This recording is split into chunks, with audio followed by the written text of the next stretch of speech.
are the same at contribution and withdrawal. I'll give you an example. If Jane and Fred each have traditional IRAs with $100,000, they are vested directly, identically, and double up over 10 years. The tax rate is 30%. So Jane pays $30,000 to convert her Roth IRA and has $70,000 to invest.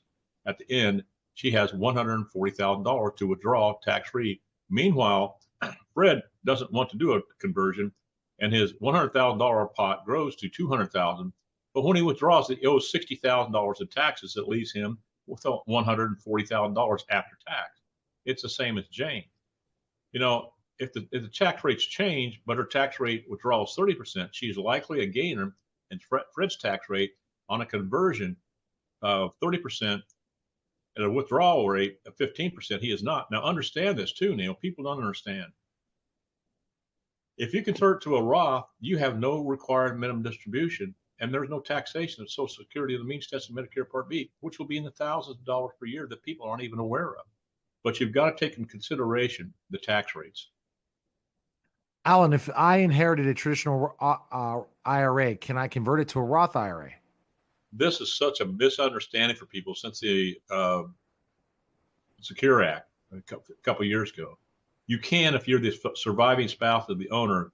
This involves rolling funds from an inherited IRA into your IRA of your own and then doing your own Roth conversion. But most heirs of traditional IRAs can't do such conversions. Whether it's a traditional or a Roth IRA, most heirs must drain the accounts within 10 years of the original owner's debt. Now, Neil, I had a particular client. He was a millionaire. He's 65 years of age. He knew absolutely nothing about required minimum distribution, and in $1 million IRA. And I asked him, I said, what are you going to do with that?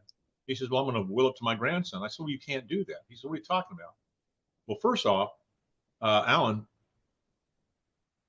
it's mine. I can do what I want. No, you can't because of the Secure Act. I said, how much of that $1 million is yours? And I think it kind of pissed him off. He says, it's mine. There's my name at the head of the account there. I said, you got a partner in this. It's called Uncle Sam.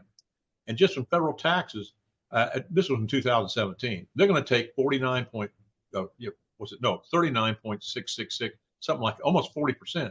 So now you're down to $400,000. That's just federal. That doesn't take into account state or the other taxes. But understand this. What happens when you're 70 and a half? He said, what do you mean? Required minimum distribution. Well, what's that? He's 65, doesn't even know what it is. At that time, if you don't take out what the government says, you have a 50% penalty plus all your taxes. You're going to be left with less than 5% of your money.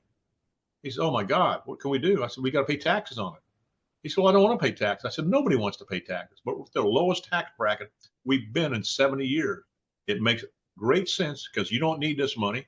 Pay taxes on it now. We took $200,000 a year for 5 years. And on the 5th year, it's either less or more, depending on his stock portfolio did. And at the end of 5 years, now it's a Roth. Everything, the tax has been paid. It'll grow tax-free during his lifetime, tax-free during his son's lifetime, and now it's tax-free for his grandson. And it will be in the millions of dollars that can create a legacy for generations. And he says, God, that's great. Let's do it. So it's what we did.